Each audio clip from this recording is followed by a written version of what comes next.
Started. All right, teammates. We are back once again. If this is your first time listening to the Move Swiftly podcast, welcome to the #1 podcast on innovative teamwork. Great to have you. Looking forward to having you back for more. To my regular listeners, you already know how we get down here. Whatever the obstacle is, whatever the challenge is, whatever it is in the way of your success, we are here to indirectly tell you you are not going through it alone. And let me just tell you, this next guest, his name is Douglas Katz. He's the founder of a company named NULU. It's a very unique concept in terms of knives, and he has his background. I'm going to bring him on to explain the background in it for a second. But what I do have to make sure I say before I even bring him on is my time spent as a Cutco cutlery seller. All right, Oh, I used to actually sell kitchen knives, and I wanted to make sure we started recording before I actually told him that because when I saw what he was all about, when I saw his brand, I was going back to the times of when I used to, to cut the leather and cut the cut the rope and everything like that. I'm like, this is an absolutely incredible concept because he's taken his military background, things that he would do, from a former veteran standpoint, and created a product that's actually good for people who are working in the kitchen and all sorts of things. So, all that being said, Douglas, welcome to the show, man. thank you. I really appreciate it. Yes, and let's just get right into it because what I do know is coming up with a unique product. And this is the way business works. As a lot of you regular listeners know, I've said it on multiple occasions, as people have been on that has confirmed this, that you don't hit that home run just by waking up. You hit that home run by making a very small, unique concept and just making something, changing something about an existing product, and then putting your own unique spin on it and just relentlessly going out and selling it. That's how you actually hit that home run. So I would love to hear your background a little bit about, some of your time in the military, some of the things that you had Right. seen, coming up that made you say, okay, man, if I turn a knife like this and make it like this, then, life will be easier for a lot of people. Right. Well, I can tell you it was done less deliberately than I would like to take credit for, but I think I learned something about being deliberate Yeah. by creating it. So my background, again, pretty typical background, suburban America, grew up in East Grand Rapids, Michigan, went into the Go military. blue. What's that? Go I am blue. I am a Michigan fan. My Let's get it, joke is baby. that Michigan was my safe school after West Point, and my friends who went to Michigan don't like that very much. But no, I'm a big Michigan West Point. fan. Yeah, West My Point. daughter's currently dating an Ohio State fan, so that's always fun. Yeah. But so I got into the military via West Point, and honestly, for me, I think that like I always gravitate back to that in grit, problem solving, just common sense and practicality.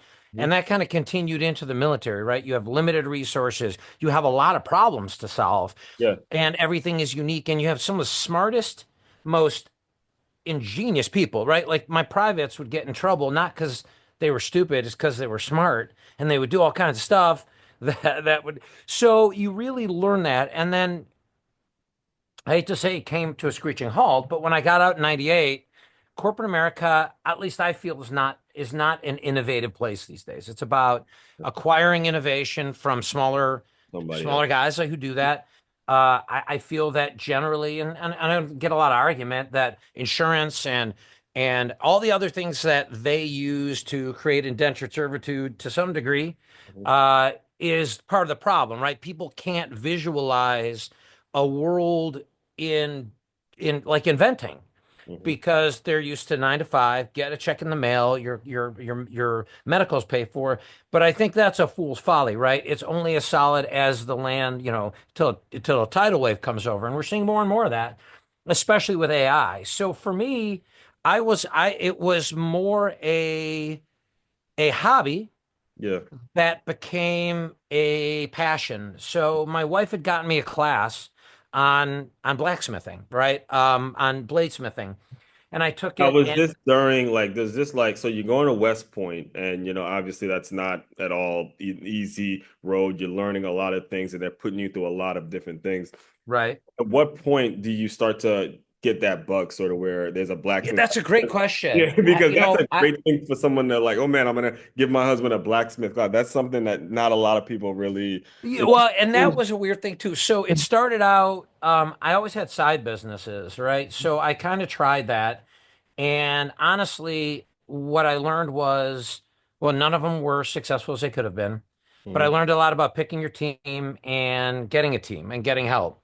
Mm-hmm. Everything I tried to do myself. And not only is it very, very hard to do because you're trying to do all the tasks, Right. you have groupthink in your brain, right? Like I had some great ideas, but the execution wasn't the right way. Mm-hmm. So none of those took off. And really, what it wasn't the invention of the knife. It was starting to reach out, finding people who shared the passion, getting them on board, and then finding out all the resources there. I think really what gets people held up is a lack of knowledge and experience, but also a lack of knowing the resources and just kind of going, well, I mean, right now in the age of AI, you can write a business plan like that, right? You got to understand what went behind it. One So behind it. I was lucky enough, I went through a military accelerator called IVMF. It used to be called Bunker Labs. And actually, my partners and I are launching a new product that I can't talk about a lot right now. It's not a knife, but I'm going through another accelerator actually called Founders Institute starting in March. And those are exactly what you think. If you're coachable and you can learn something, accelerators are the best way to take ideation into commercialization. Right. I'm lucky, right? I had a lot of good people. I have had people who made it far. I was lucky. I created a team out of all really over 50 age people. Yeah. And it's very interesting, right? There's a wisdom, there's a patience, there's a lack of greed, there's a lot of things that are more indicative of that. So it's sort of like things coming together. Mm-hmm. And what I would say is it's kind of like knowing, I'm a kind of I created a knife because I like to cook. But Yeah. I'm not a recipe guy. I'm a guy who knows flavor profiles and can say Right. that's going to be really good. I think if people can bring that to their business and say, okay, I know what flavor profile this should be, and I'm going to create it from there. Mm-hmm. The circumstances of like the knife, the bladesmithing class and all that were really breadcrumbs on figuring out that I'm an inventor and an entrepreneur. And the Mm-hmm. knife is hopefully, if it's a single or double, then I'm hopefully behind that gonna, bang one into the stands Right. and create some home runs out of that. So when it comes to the side businesses that you mentioned, and one of the things too that happens all the time is a lot of times we look at something as failure, but we really don't realize it's actually part of the process towards It success. is. Can It you is. can you speak to a little bit about, your mindset when it comes to these side hustles that didn't work? What are some of the, Yeah, yeah. So I upset created and stuff one. like that, right? Mhm. I created one. It was, talk about two of them. Yeah, One of good. them was a piece of luggage that I was at the airport. I was traveling a lot for work, and people were going back and forth, and I watched their luggage. I'm like, this was before they put in a whole lot of outlets. I'm Yeah. thinking about my phone. So I'm Mhm. like, what if you put a charger, like a mechanical charger on the wheels? You're Right. walking through the airport, you're walking downtown, you're walking wherever, you're Mhm. charging a battery that you can then charge your phone. Mhm. And I had a team of friends. They were great people. They just were not as committed. So what Right. happened was it sort of fell apart. The next one I did was for myself. It was a prepping, disaster preparedness. Really hung into my military experience, but also it was sort of about. Uh, I took an insurance type of view, right? Like you take a survey, and it tells you how prepared you are, how prepared you want to be, and what you need to do to be prepared as. Well, I took it from the perspective of okay, it's going to be online. People go there, blah blah blah, and then they're gonna order their things. Well, what ended up happening, and this is in retrospect, I look back and I'm like, this was more of like a pampered chef thing, right? Because guys like to touch cool tools and guns, and I didn't sell any guns, but right, they like the tactile aspect, right? Right. Like I could tell you about this knife. This was one, but holding this knife is super cool. Yeah, completely. So what happened to me was I very much was in my own head. Mhm. Okay, I understand how this is supposed to go. I didn't think about the consumer. And I should have been more open about it and worked with my friends and colleagues and everybody to. So you're right. Right. And at the time, I looked at his failure, and one of my kids was even rough on me at one point. I don't remember which one, but they were really rough on me. Mhm. And I've been good now about because when the knife came along, right, there was when they're like, "Dad, that's a pretty good idea." Right. And now they're helping me with it. And I think that it really did come down to like, okay, The idea is 10% of it, maybe 15% of it. Mhm. The execution, the moving the ideation to a true plan that you can work, and really being honest with yourself. Before there's a third product we're going to launch, and before talking to you, I was actually on with my partners, and we're doing a major pivot. Right. And I think people really look at like even pivots as failures. And that's just not the best way to approach it. You Yeah. got to be flexible. That's that battlefield thing that we're talking about, right? I was lucky enough never to be shot at, Right. but the enemy doesn't cooperate, Yeah. right? So your competition and your clients Mhm. may not cooperate either, your customers, right? So you have to know, okay, when I'm now faced with something other than my expectations, Right. how am I going to deal with it? Because not dealing with it, inaction is action, I feel. and that Yes. could be pretty rough. Well, the thing is, I'm glad you brought that up because, again, regular listeners, newer listeners, if you're new coming in here, you got to understand the idea is so small of a part of the process. The execution of the idea is actually what's going to get there. And you need teamwork. You need a team. You need people around you. This is something I'm not talking at you. I'm talking Oh with. no, totally, totally, Because man. I'm telling you, if you guys know, I've had idea after idea after idea, and they have all fallen through in many ways because it wasn't executed the right way. But you brought something up that I want to make sure we don't brush over, which is your kids and how you teach young people. I'm currently a teacher at the school named the Center for Creative Education. I heard you Awesome. on a previous show. We're talking about the importance of STEM, the importance of teaching people this creative outlet, this way of thinking of the world, and not just giving them a multiple choice test or giving them some degree and automatically just shoving them out into the real world. Actual tangible skills that they're going to need. Can you speak to some of the tactics or maybe the strategies that you have towards, educating young people Oh, that, absolutely. college may not be their thing, but hey, they can diagnose what this room is, the number in this room, and they could figure out, all Yeah, the things that apply from an engineering standpoint, which is totally. that we don't, again, the regular education system does not push on people. You actually have to go out and find this as parents. So can you speak to that a little bit? Yeah, I think there's a couple of things with it. One, I do some writing. I actually recently wrote an article about I'm calling Gen X the Pottery Barn generation. We broke a lot of shit, pardon my French, and we got to fix it. And I think that's these kids. And part of the thing that I don't think is being looked at is we always talk about the failure, the lack of failure, not creating grit. Yeah, But I think also a lack of failure gets rid of resilience to be able to look at a failure the way you were talking about. It's yeah. a lesson, not a Well, failure. So I think a lot of that first thing is a little bit of owning our own culpability, right? Like I do talk to kids and I say, there are things that were done not on purpose. And actually, it's very funny. And this is taking a little side note, but it'll come back in. Even with, because my wife and I both do, we've both been caretakers. I've taken care of my dad. He passed away last year. We're taking care of her folks now.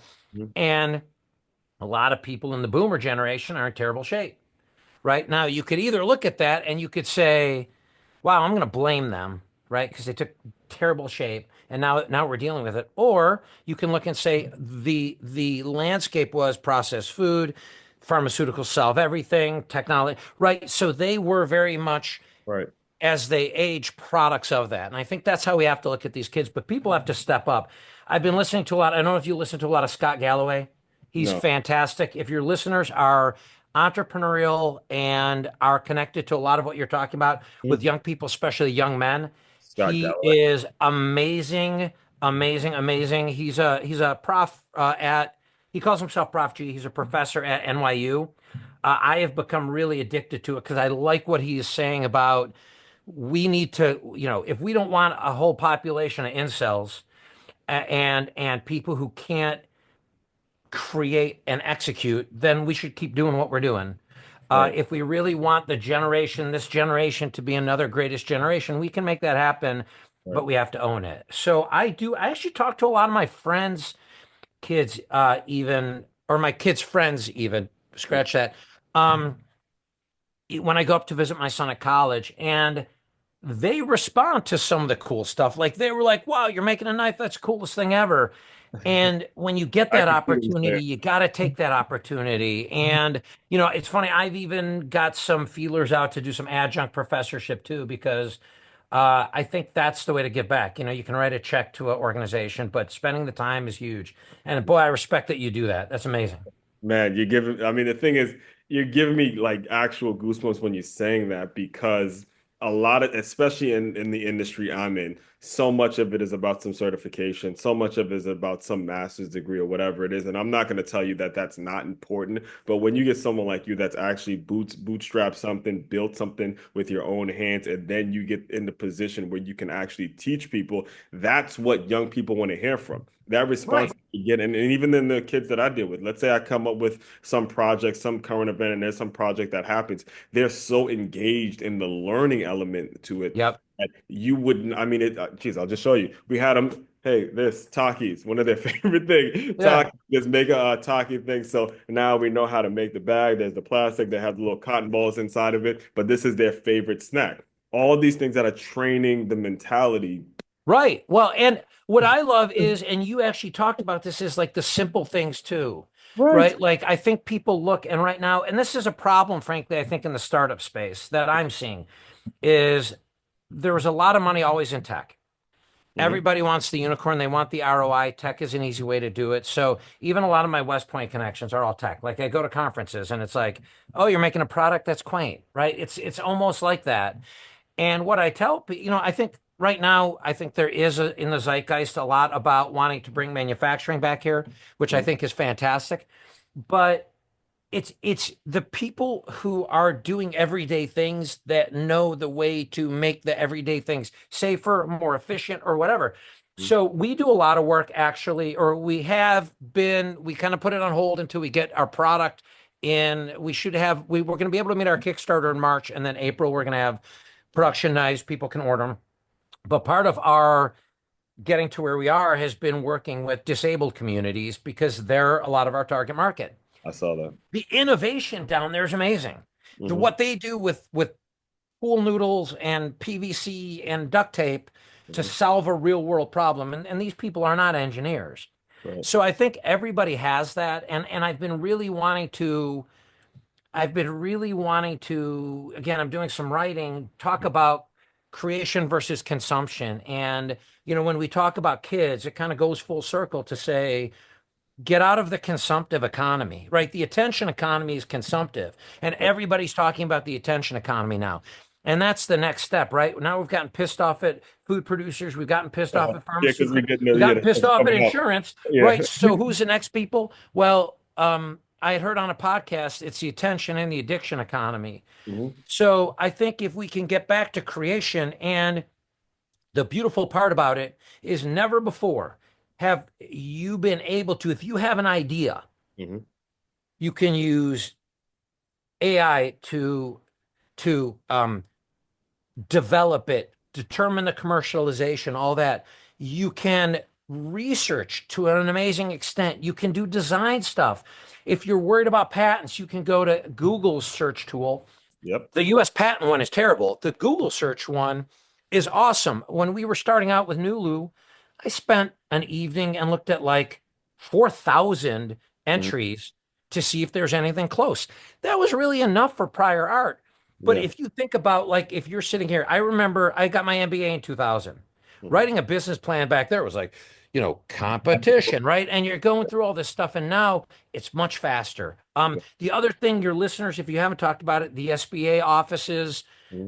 in their area, there's things like SCORE, which are old guys like me who are out to do that. Like there is I've so done that much out actually. there, so much out there, and that's where if you take the technology, the Uh, ability to go to like when we were starting out, we did all our own prototyping, but if I had needed to, this is the knife, this blade here.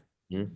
We ordered it online. We ordered a blank online, and I did it in my because it's really hard to grind. Well, that's actually, I'm glad you brought, you can keep it up there because I was going to Yeah. ask you what makes the actual knife unique, and I want to So give you. it's what we call force transfer geometry, right? And And hold up, I've pause. gotten beat up about that. For you students out there that hate math, he said the word geometry. That stuff you blow off. That stuff that is just. Oh, He said the word geometry, and it's yes. part of Well, the. right. It's It's. all part I of it. think it's breaking down math and Yeah, going. You're not doing trigonometry. exactly. So what it is if you think of a circle and this being the point of engagement, Mhm. you get the whole arc of being able to cut. So I can.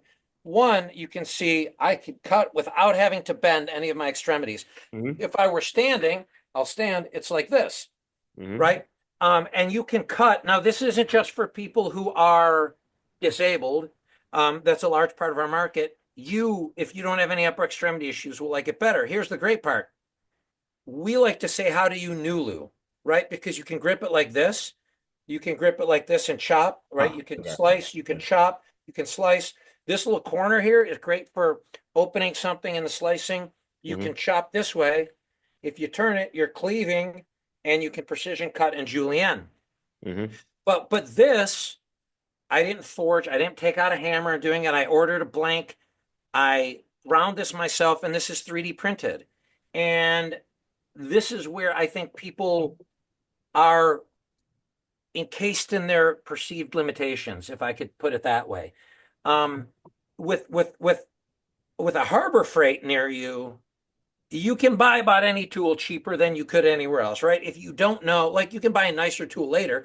If Hmm. you're like, hey, I want to start making stuff, Yeah. buy some cheap tools, get started, Yeah. and go from there, right? And that's where, and there's also, I know in Chicago, where I'm about an hour and 15 minutes outside of Chicago, in Chicago, there are even shared workspaces with CNC and all this stuff. And this is where what I would love your listeners and viewers to know is the only thing stopping them could be them, Right. right? And I know you Well, probably talk about that. yeah, but what was it about the people have disabilities that made them your target? And I asked that because I remember back during my Cutco selling days, we obviously our target was college student. Well, no, the target wasn't college students, but I was a college student, so that was Right. really the kind of people I knew. But we had Yep. something called a spatula spreader, and this Yep. spatula spreader was amazing because it made your peanut butter jelly sandwiches. You Yeah. can cut that's all you would need to sell to a Yep. typical college kid. So Yep. my sales were majority of them were just the spatula spreader to other, college friends. But when it comes to you, you know your niche market and the people that you're looking to serve. What was it about the folks who have disabilities that made it so that was going to be It's a because target? I'm one of them. So Oh, no the good. the, the origin story is I was having shoulder and elbow issues. I'm a disabled vet. None of my upper extremity issues are. I haven't gotten a rating for them, but you can bet between the Army for 9 years and I played rugby for West Point, but also I played years after that. Like I just got beat up in service of a Oh, you lot of stayed different things, active. among You them the stayed Army. active, right? So I was having a particularly bad flare up before I had my shoulder reconstructed, Mhm. and I couldn't swing a hammer. I couldn't really work on knives. And at the same time, I like to cook. As I had said kind of in the beginning, like I'm a flavor profile kind of guy, mix stuff up, but I'm a pretty decent cook. Right. And with wanting to stay in shape, I'm 54. I like to also own my nutrition. I couldn't cook as well as I could. I was starting to notice I was eating more processed food or whatever. So I was like, all right, well, what could I do? I was hanging out in my shop and I saw a circular saw blade. I don't throw anything away either. If there's creators out there And I who and I make hate to stuff, pause you there because I mean I feel like watching the Apple movie where you have the CD player and the Steve Jobs yeah, guy. He was tough getting in the CD player and he's like, you know what? I don't want to have to do this. I didn't mean to cut you, but it's making me yeah, think no, no, no. that Yeah, but it's it's making me think of like Steve Jobs and he's looking at these CD players all bulky and then boom, we have a iPhone. right. Well, and that is though where like people shouldn't second guess or write off their inspiration, Yeah. right? And for me, like because and it's unique to making knives, right? Like I just keep stuff around for handles and all kinds of stuff. But I was looking at the circular saw blade and I had made a pizza cutter earlier and I was like, well, wait a minute, there's more to this. So the first one, I have what I call the NULU Museum. It's out in Mhm. my shop. I have all the different prototypes that we made out there. Ah, And the inspiration sort of came. right. And I think people need to let that happen a little organically too. Mhm. Like I am a big, again, I didn't go out to invent anything. Like my plan Oh, was, no, you know what, I'll but work. it's actually just living, right? It never, Right. oh, one day I just want to invent. It's just going through life organically. Yeah, and I think it comes down to like we went through this first phase of like inventing a whole bunch of stuff. I've my first partner and I was my design guy, and we were like, oh, what about this and what about this? The great thing came when then we started talking about commercialization. Hmm. And I think that's the other part, right? Inspiration plus the execution part is looking and saying, is anyone going to buy it, right? Like when I was making this knife, I'm like, well, wait a minute. I can take a magnet because I use a lot of magnets to hold the blade while you're grinding it. But if I Mhm. put a level on it, I can like control the angle that I have it, and I'm like, this would be great. I'm gonna sell it. And then I was like, well, how many knifesmiths out there? Like, really? Can I sell it? Or is a guy gonna go, wait a minute, I can buy what you did, or just glue this on the way you did? So it's one of these things where innovation may not be invention, and the invention may not be commercialization. And Right. going through all those and not getting disappointed or being your own worst enemy when you do it. But I think part of this all is, hey, if you're sitting down to watch Love is Blind or whatever the hell you watch, my Yeah. wife watches that, so I got to tease her. But if you're sitting there and sort of just passing time, consuming, you're never going to get there, right? Exactly. There's Yeah. always something to do. And what I think is, and I've learned this is, it's so don't eat the whale at one sitting or whatever, but, pick something to work on a little bit every night, Exactly. right? So, we use a CRM and, I'll kind of break it down like, hey, today I'm going to just research and maybe reach out to commercial potential clients and keep it small. And because I think what happens is people are like, oh, okay, I'm tired from work. Hmm. I'm just going to sit down. They start scrolling. 2 hours later, Hours they've been later. looking at Facebook or TikTok or whatever, Yeah. watching TV, yet Yep. they never have time to work out and never have time to start a business. Exactly. And And that's and I on you, think, folks. That's on you. I want to make that's on you. That's nobody else's fault. That's not who's in office. That's not your governor. That's not your mayor. right. That's on you. You have to condition your mind to say something, even if it's just literally one thing, something has to get done today. And you keep Mhm. adding up those somethings, eventually you're gonna get there. I cannot stress that important, just the importance of doing something, just one thing one day, every day. Well, and time, I love that you talked about every day because, just I'm in kind of a point in my life where I'm more introspective. Again, I was a caretaker.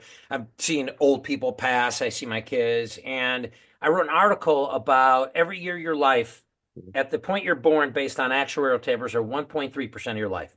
Yeah. So 5 years, basically 5% of your life, more or less. Hmm. And when you think of it that way, as spending and not sort of this amorphous journey, Yeah. you can do it more deliberately. And time even, it accelerates, right? We're Right. kind of time travelers, right? I'm 54. So for me, I may be more up to like double that every year.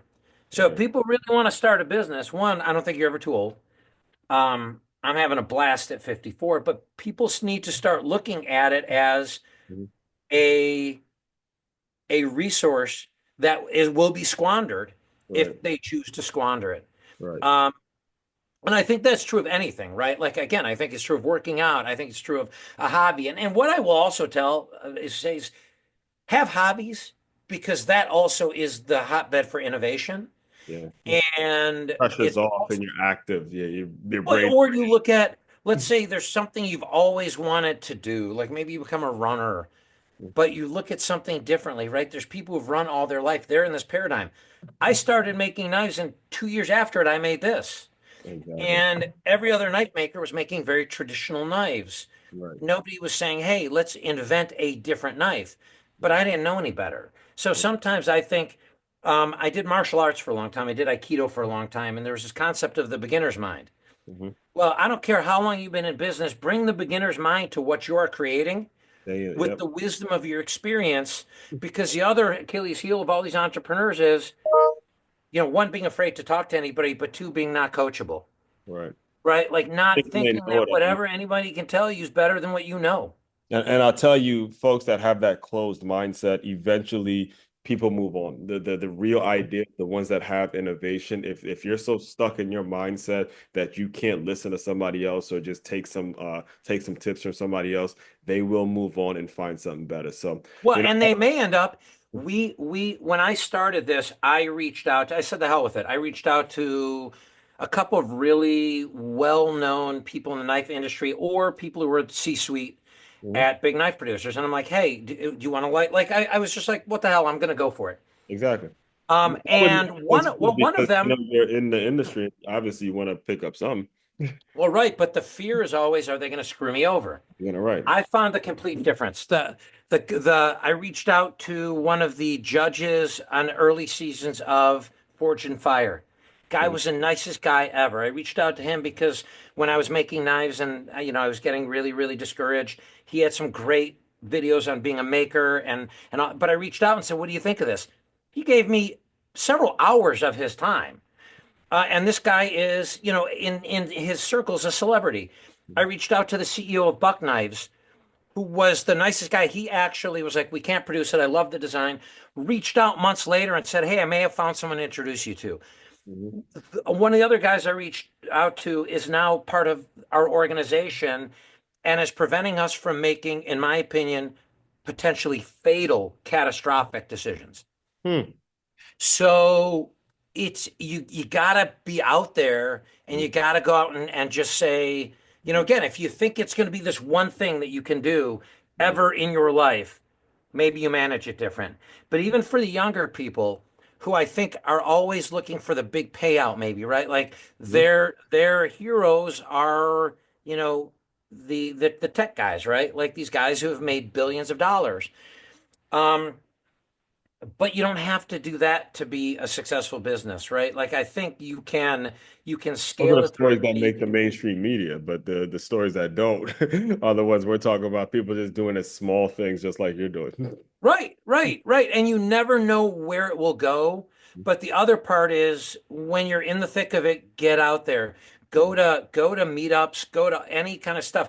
The other funny thing that I learned way longer than I should have is when you go to founders events Hmm. with any kind of, let's say you're going through an accelerator or whatever, a lot of them are open events. Right, You find out that you can really talk freely at those because most of the people there have their own idea that they think is better than yours. right. So now they'll give you all sorts of great feedback and all sorts of great stuff associated with what their knowledge is, or they give you a great informed opinion because they're starting a business too of like good things you can do. I remember I was at an event. This guy was from like New Zealand or Australia, and he had this. It was an interesting concept, but they must not have chambers of commerce there, right? And it was some type of thing that would connect people with business. I'm like, well, it sounds like your client is actually chambers of commerce Hmm. and not the. He was Oh, like, you what's that? told them. Right, right, right. Right. So then he was like, oh, well, that might have been something that helped this guy. Like there was and I think going out there and just doing it, Yeah. that's where you end up finding like some great ideas and great ideas for yourself. And it's fun. I love it all. I really do. It's a I journey. was You, I you kicking gotta myself for not starting earlier. you gotta love that journey. I do want to be very respectful of your time, Douglas. Now, you sort of already mentioned what's next. Can you kind of speak on a little bit, or at least what you're allowed to say now about Oh what? yeah, absolutely. Well, one thing I do want to end on one thing. Mhm, If you want to help this younger generation, hire them mhm, and mentor them.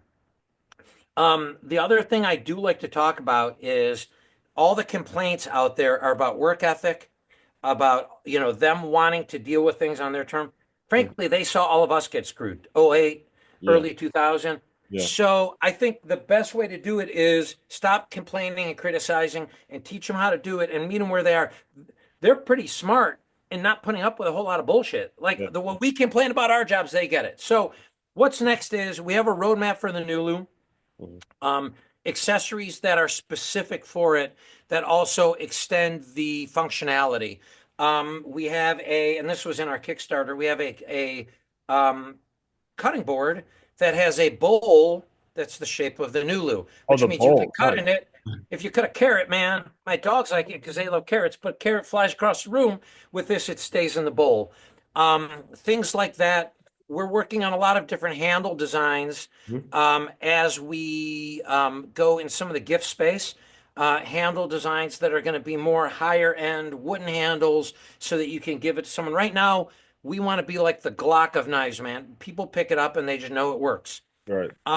But different handle designs that might help. Like one of my issues, I have really bad arthritis in my hand, Mhm, but my arm is kind of okay now. Well, for me, it's grip. It might not necessarily be strength of my arm.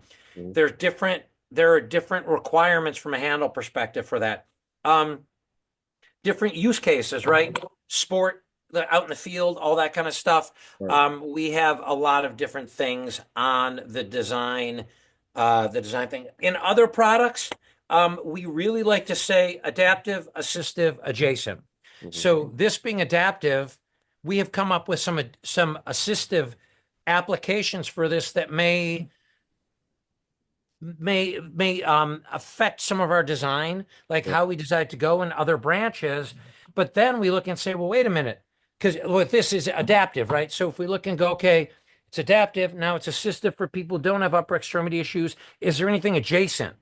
Hmm. Are there things that we learned from this design where we can say, wait a minute, that applies to this? It's a Hmm. lot of what people do with technology, but they don't do it necessarily as much with consumer goods. But that's what we do with every one of our products with the main core team. Right. And we're put together, we're organized as a venture studio at the top that shares legal, operations, marketing, um, strategy and business development, finance, and sales. Hmm. So that's kind of like if we create another product, we're creating it and getting it to a certain point within that venture studio, and then either one of us or we'll go on a search for a founder in residence is where our vision is Hmm. to say this is the right person to do this brand. And where I would like to go, again, this is pie in the sky, but who knows, is take these people, especially veterans, Yeah. especially young veterans, maybe disabled ones, get them through one of these accelerators with one of the products that we want to do. And at the end of that, have a executable business plan that's Mhm. fundable, that then we can sort of grow into that space. So it's definitely a bigger picture that grew out of NULU, where we were like, wait a minute. Right. Now, the other thing that we did, you asked about market. We started out binary, disabled, non-disabled. Yeah. But the reality is it's not a binary model. It is a spectrum, it's a scale. And Mhm. everything, if you look how things are really rolling out these days, it's a lot harder to have a black and white argument about things. So what we did is we looked and we said, well, wait a minute. Disability really means an inability to accomplish a particular task or set of tasks. It's where I went back to my Army training. Army, I don't know how the other services are, but when you train to a task, condition, and standards. Can you Right. complete the task with those conditions to the standards that are put out? Hmm. If you can't do that for a kitchen task, you are by definition somewhat disabled. So we don't like to talk about disability. We have something we've called the ability curve. And what we have done is we have said, you're somewhere for a task, you're somewhere between 1 and 10. Hmm. And a child to use a regular knife in the kitchen is definitionally disabled. They don't have the strength, dexterity, coordination, Hmm. or, you know, temporal lobe to be able to, or front cortex to know it's dangerous. Right. They are by definition disabled just by being young. Right. Older people are on the other end of that, right? Hmm. And all along that, right, you might have someone with MS and Parkinson's who has a way more steep ability curve throughout their life. You may have someone like me who kind of goes in and out of being more and more disabled, but is sort of on a downward trend as I age. Hmm. Yeah, So what I would have never said you're disabled. I wouldn't have known that unless you said well, you something. know what, and that's where, especially right now, where I hear the disability thing thrown a lot with hiring Hmm. really frustrates me because what we happened onto was you're likely going to be more disabled through your life than not.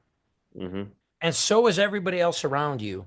And if you can't do a task at a certain time and cannot connect at an, empathic level to the people whose life it is all that time, Hmm.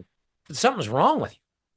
So that's why we're trying to change the whole disability argument to say it's on a spectrum, it's on a curve. Yeah. And what we were trying to do with that was better understand our market, but also be able to communicate to investors a much larger target market. Exactly. Because then we go from the person with Parkinson's Right. to the person who's my age, who's got a lot of bumps and scars and problems, who Hmm. may be taking care of an elderly parent Right. and might be looking and saying, well, wait a minute, I can give my parent more independence. I can give myself a better trajectory because I'm not using a knife that's going to hurt me Right. and hasten my issues. So what we found was that the application is to everybody, but now our problem is how do you message it? So from one problem and a solution comes new ones. Mhm. But you had mentioned, how do we know our niche? And again, this is where the advice I would give to your listeners and viewers Mhm. is start to use AI like Like go a watch Iron Man. yeah, And like a and friend. I and use and it. I use it as if they're like a proofreader. I use it as a friend. Like I use it as a proofreader, but when I'm ideating, and yeah, and I hate to admit this to your viewers, yeah. but like I have a couple places. I think I have like a hot tub spa, like, Mhm. and I call it my think tank, and I'll have AI running voice, and what I found is who's the best at it? Tony Stark, Mhm. right? So start thinking about your AI like Oh yeah, Jarvis, it's coming. Yeah, because he's right? So oh, what I do is I talk to it. man, I've never heard the Iron Man comparison. That's a good I one. don't anthropomorphize it, but what I say is I'm like, okay, this isn't about it coming up with ideas for me. And Yeah. you may have discerned at this point that I'm super ADD, but I like going back and forth with it, and it does get better. You're teaching that model Uh-huh. how to work better with you. So I'm not saying I'm Tony Stark, but I think if people can channel that, all of a sudden the creative capabilities Hmm. come out of the walls, right? They know what they know, and AI creates this great environment to learn what you don't know or apply it in a certain direction, and then say, okay, what are your limitations? Where do I like there are times I ask it, okay, how should I, like, what manufacturer should I talk to? How are tariffs going to affect me? There Yeah. was a interview that I listened to. I don't remember who it was with, but this guy was saying, hey, I use it before I go into a board meeting. He was like a CEO. And he Hmm. goes, I'm like 95% accurate. Hmm. This is where, where you won't lose your job in the new economy is this, right? This, and what's funny is people are holding on, right? They're Hmm. holding on. Like I joke about the Titanic. I watch that movie sometimes, right? And like, well, wait a minute, man. They're waiting for stuff to float up. Go build yourself a raft, Or something. right? So Go. if you're on the sinking ship, man, you know, like, Yeah. so, and it's easier said than done, but I do think that more people than not, if they could ever get health insurance squared away, Hmm. that wasn't the thing keeping people in corporate America. You could see a resurgence of things like after World War II, 85% of businesses were owned by, small businesses. We can recapture that if we want to. I would love to hear somebody talk about that in the political arena because that will be the new economy. And if we can fix the PTO, this is another thing that I really, really want your viewers to think about. Intellectual property. Hmm. Everybody will say, go get a patent, and you should. But you got to know, does the person know how to write a patent for your art? And your art could be making an aluminum can or making a knife. Yeah. But the other part about it is your patent isn't a force field. The PTO today has something called the PTAB, the Patent Trial and Appeal Board. It was created, well intentioned, I believe, during the Obama administration. But when it was created, it got created, manned, and all the ways it works by big business, that revolving door. Hmm. So let's say you have a patent. What can happen is, let's say I'm like, well, I don't want you to have that patent, but I didn't come up with it sooner. So I'm going to challenge you in the PTAB and I'm going to say that it was obvious. Well, guess what? You don't have a choice on whether you go to the PTAB or whether you go to a court of law to be able to defend your patent. Your constitutional right to property that you created right now is as good. It's as good as this paper that I have right here, Yeah. because you can be dragged into the PTAB. You are forced to defend yourself based on their requirements, where you have to hire someone who's specialist. I think it can go as up as $100,000 or more after you've already paid for your patent that was given to you by the patent and Trademark Office. Right. And Now, understand if you're a patent appeal judge who doesn't understand the art, if you saw this, you might say, well, yeah, it is obvious, right? Of course, of course. Like a knife maker could say, well, I was going to do that, so it's obvious. Well, mhm, it is obvious after I invented it. So I recommend everybody join. I'm part of a nonprofit called usinventor.org to mhm, get smart on this stuff because there's a great story. There's a woman named Molly Metz, world-class jump roper. She won several world records, mhm. created a jump rope that was amazing. Um, God, what is it? What sports? Oh my God, I'm trying to think who stole who took her. Um, I'm not going to waste time, but she was.